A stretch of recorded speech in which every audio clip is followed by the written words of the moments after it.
Ed Luce, the author of The Retreat of Western Liberalism and the Financial Times' US correspondent. Ed, in this series of conversations, I talked to Sherry Berman, who began our conversation in her new book, Democracy and Dictatorship, with a quote from William Wordsworth, more than a 200-year-old quote. As it happens, coincidentally, of course, it's not so coincidental, you start your book, The Retreat of Western Liberalism, with the same quote. Do you remember it? Bliss it was to be alive that very dawn. And the beginning of your book is a really, I think it's a very compelling narrative, because you were a university student, 1989, and you rushed from the UK to Berlin as the wall was coming down. Indeed, and the Wordsworth quote felt apt because it was a New Dawn quote. He was writing about the French Revolution, but this was, for our generation in the late 80s of students, the equivalent. It was the sort of final closing of the dark 20th century chapter in European history, the end of the Warsaw Pact, the fall of the Berlin Wall, the collapse of Soviet communism, of course being the second sort of twin scourge after the Nazi threat earlier in the 20th century. So it was a giddy moment because it was mostly peaceful. It was an extraordinary sort of citizen-driven movement. You had Gorbachev allowing it to happen, which is principally why it was peaceful, with the exception of Romania, where it got quite nasty. But in Hungary, in Poland, in East Germany, and really across Central and Eastern Europe, without a shot being fired, East and West were reuniting. And so, as a student, this was a very optimistic sort of beginning to adulthood, if you like. Was it also, maybe not with you, but with other observers, a kind of Western triumphalism, the idea, oh, we won, they lost, our system works, theirs doesn't? Indeed, and not just Western, but even further, an Anglo-American triumphalism in particular. I think there was a sense from the victors of the Second World War, also the victors of the Cold War, that essentially there was one model, and it wasn't just Western capitalism, it was Anglo-Saxon capitalism and liberal democracy that had won this ideological contest. That's not something personally, as a student, I was more on the left, but it wasn't something personally I subscribed to. But the triumphalist tone was very audible in London and Washington, a bit more subdued, interestingly enough, in places like Germany, which had had more recent experience, and France, more recent experience of false dawns. And of course, this wasn't the end. Fukuyama famously wrote, I think he wrote it in 1992, The End of History. But the reason you begin your book, The Retreat of Western Liberalism, with 1989, the collapse of the wall, and Wordsworth's famous quote, was that it was a false dawn, that it was that you were rushing to the wall thinking that the world or history had ended, but it actually only just begun. It had only just begun, and Fukuyama actually wrote his essay on which the book later grew in the summer of '89, so a few weeks before the Berlin Wall fell. So that thesis was sort of in currency. And I think what he meant by it, there was no more ideological competition over what the best form of government would be. And if you look at the 1990s, roughly the decade that followed the fall of the wall, then his predictions sort of looked like it was broadly true. Namely that democracy, started cropping up and spreading all over the world, in every continent, including in Africa, including in Latin America, obviously in the former Warsaw Pact countries, most of which began the process of joining the European Union, and in Asia. It switches in 2000. And I think it's not a coincidence that that's the year that Vladimir Putin takes over in Russia. You could have, in the late 90s, however imperfect Yeltsin's oligarchic, sort of vaguely kleptocratic system was, you could still see it as on the arc of history going towards, imperfectly, something roughly resembling liberal democracy. Since 2000, the number of democracies in the world has shrunk. But during the 1990s, it was, the number sort of doubled. I can't remember the precise figure, but the number of democracies around the world doubled. So Fukuyama looked like he had sort of broadly caught the trend, but of course he had not at all. And in fact, he had extrapolated from one particular event on one particular continent a global lesson that is, but he himself now admits, was too glib and too simplistic. Glib, Ed, what does that mean? I guess too fluent in the moment to sort of generalize from what you're experiencing now as something universal. As I say, at the time, a lot of people were skeptical of his thesis because it wasn't just about liberal democracy, it was about individualistic capitalism. And I think they were more skeptical of the marriage between the two that he was discussing. What the Cold War did in Britain and America, in particular, was it kept governments, centre-right, conservative and Republican administrations honest, because there you had this ideological competitor, the Warsaw Pact, the Soviet Union, saying we have a workers' paradise. So the incentive for capitalist systems to show that our workers actually did better, had more freedoms, had higher standards of living, was very strong during the Cold War. When the Cold War ended, that incentive vanished. And so I think it's no coincidence that you see the real sort of high watermark of neoliberalism happening after the end of the Cold War. This is when the support for workers, state social insurance schemes, rainy day funds, etc., begin to really be pared back, and austerity measures and so forth really begin to become mainstream, and even to spread to centre-left parties, even to spread to the so-called third way, the Clintons, the Blairs. I think it's no accident that the Cold War stopped that from happening. It's interesting that the US correspondent of the Financial Times, which is the Bible of sort of the global financial elite at least, uses a word like neoliberalism. What does that word mean, firstly? And secondly, is it central in the crisis, or is at least its dominance over the last 25 years, is that central in today's crisis of liberalism and democracy? I think it's a very important piece of it. I mean, there's two or three sort of parts to that very good question. The first, neoliberalism is best expressed by what used to be called the Washington Consensus, which is that a free market system is the most efficient form of production and of distribution of wealth.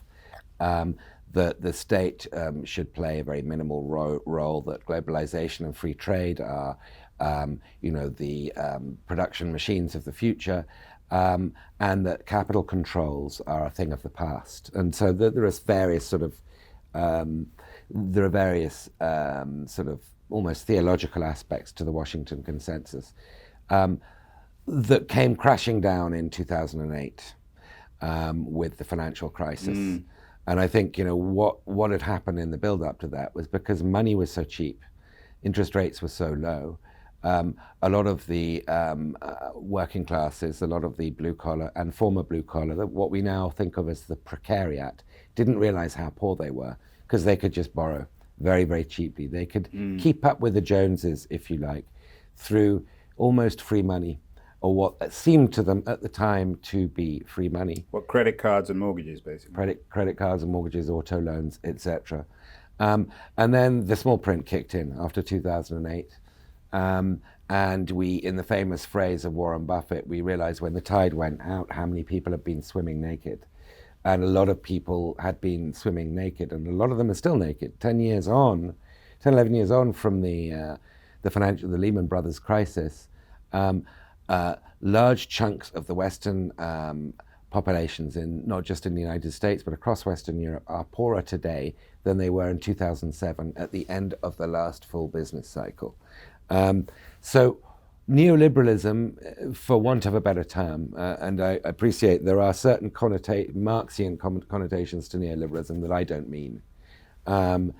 Neoliberalism, had seen a greater return to those with higher skills increasingly through the 90s and the early parts of the 21st century, and a reduction at the same time in state support for those with lower skills, not just welfare support, but trading support, and help that would enable them to thrive better in the much more rapidly changing modern labor market. So we had prior to 2008, these trends predate 2008, we had a stagnation of middle-class incomes in many parts of the West. We'd had a declining rates of income mobility. That's the American dream, your ability through hard work and initiative to get up. The number of Americans who succeeded in pulling themselves up by their bootstraps has been declining for a generation. And finally, record Great Gatsby era levels of inequality. 2008 crystallized just how deeply baked those trends were. And yes, I would associate that with the Washington Consensus. I would associate the alienation of the middle-skilled, middle class, the backbone of post-war and Cold War Western democracies, their declining fortunes is very much something that you can trace back 2 or 3 decades. Many of the people we've talked to are sort of scholars of democracy. You're a journalist, and you cover the US for the Financial Times. Your book was one of the very first books about this crisis of Western liberalism. When did you first see it? Were you seeing it on the streets in America? Yes, I mean, I was seeing it. So I've been based in America twice, but I moved here for this stint in 2006. So I've been here for 12 years. And even then, which was at the peak of the last full business cycle during the Bush administration, you saw all the sort of warning signs of declining trust in politics in Washington, in the democratic system as a whole. Namely, a majority of Americans in 2006 were saying they feared their children would be worse off than they are. Which wasn't an unrealistic fear. Which was, they grasped it way before the professionals did inside the Beltway. So I did a lot of traveling. I did a lot of shoe leather journalism, if you like, outside of the Beltway. Where did you go? I went a lot to the Midwest. I went really all over. I mean, of course, I followed the normal political map during election season, so the Iowas and the New Hampshires. But a lot of travel to the Midwest, to places like Michigan, Minnesota, Illinois, and so forth. And I tried to look at the middle class, really the squeeze going on with the middle class. We call them left behinds now. In France, I think they call themselves invisibles. Whatever names you give them, their plight, their squeeze was apparent before 2006, but I was sort of alerted to it when I moved back here in 2006. And when you have the middle of the economy go, you have the middle of politics go too. The polarization in the economy has an analog in the polarization. Say that again, because I haven't heard that. It's a brilliant observation. So when you have the hollowing out of the middle of the economy, you tend to hollow out the political middle ground too. And people polarize, they move to the center, extremes. Both on the right and the left. So it's a crisis of both the center left and the center right. Yes, it's a crisis of politic business as usual. So the Bushes and the Clintons are the ones who people turn their backs on. Yes, absolutely. Politics as normal becomes increasingly discredited. So, but why is this a crisis for democracy? After all, things change, and old political elites go away and get replaced by more dynamic, younger, perhaps more radical figures. Why is this a challenge to Western liberalism and to a democracy? So I don't think it's a challenge to democracy. And here I would sort of split the two. And my book's called The Retreat of Western Liberalism, not The Retreat of Western Democracy. I don't think, democracy is standing in the dock right now. It's not like, with the exception of the 2016, the Russia inquiry, it's not like we think our elections are being rigged. You mean in the US or globally? I mean globally. There is a increasing demand for authoritarian leaders within democracy. So illiberal democracy, so if you from like. Hungary to Turkey to the US. And India. Look at Narendra Modi in India. He very much expresses a similar, or Duterte. Nobody thought his election was rigged. It wasn't undemocratic. But there is, and I think... Bolsonaro in Brazil. Bolsonaro is a very, very good example. I think there is, when people feel more insecure in their lives, when they feel more precarious in their existences, and more confused about why, they tend to, the demand for strong leaders, the demand for father figures who can actually say, I know what's going on and I'm going to fix it, rises. And this tends to be a sort of psychological cycle in human affairs. And so it shouldn't be a great surprise to us that there is a growing support for democratic illiberal parties across the West in various forms. And of course, the forms they take are very different. Each country is sort of, like Tolstoy and family, uniquely unhappy in its own way, and it follows its own political DNA. So the Tea Party here and then Trump, Sarah Palin and then Trump, is very different to the Front National in France or the AfD in Germany. But the structural problems underlying this sort of anti-politics populism are pretty similar across the West. And how do we fix Western liberalism? Maybe not democracy, because you say democracy isn't under assault. Is the fix to Western liberalism a fix to what you call neoliberalism? Is it an economic fix? Is that really the biggest problem? It's not the only problem, but it's a sort of necessary but not sufficient part of the solution. You've got to have an economic piece to it. I think that we need to equip everybody as well as we can through public and private means for the future of work, which is a scary place, and it is an insecure world, and it's one where you're going to be hopping around, probably having more than one job. We've got to give people portable healthcare and pensions that isn't linked to one employer. We've still got a mid-20th century system here in the United States and in most of Europe. We've got to have a new deal for the gig economy, as some people call it. I think that's very important. I think the training sort of aspect of it, a Marshall Plan for the middle class is very important. But these are sort of mid-level solutions. There has to be more redistribution of wealth. Are we talking about smashing capitalism? I No. mean, can all this happen within a capitalist economy? You can be a critic of neoliberalism and yet believe in the market, right? Which I do. So I'm talking about saving capitalism.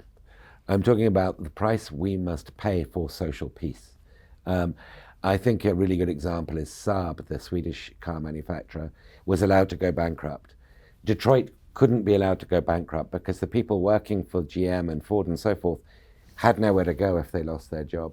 Sweden, you lose your job, you've got support there. So you can afford the market to continue to take its decisions in a system where there is protection for the labor market. It's about saving capitalism, not destroying it. But Ed, we can't all become Sweden or Denmark. We can't, and nowadays, given the rise of its own populist movement in reaction to refugee intakes and so forth, we wouldn't necessarily want to. But we must get more accustomed to, we were talking earlier about, the triumphalism in the United States and Britain. We must get more accustomed to looking outside of our own societies for examples of things we can do, of best practice, if you like. We can't all become Scandinavia. We can't all become Singapore. We wouldn't want to become Singapore given its politics or lack of politics, would we? No, although Singapore has become slightly less illiberal, slightly less undemocratic.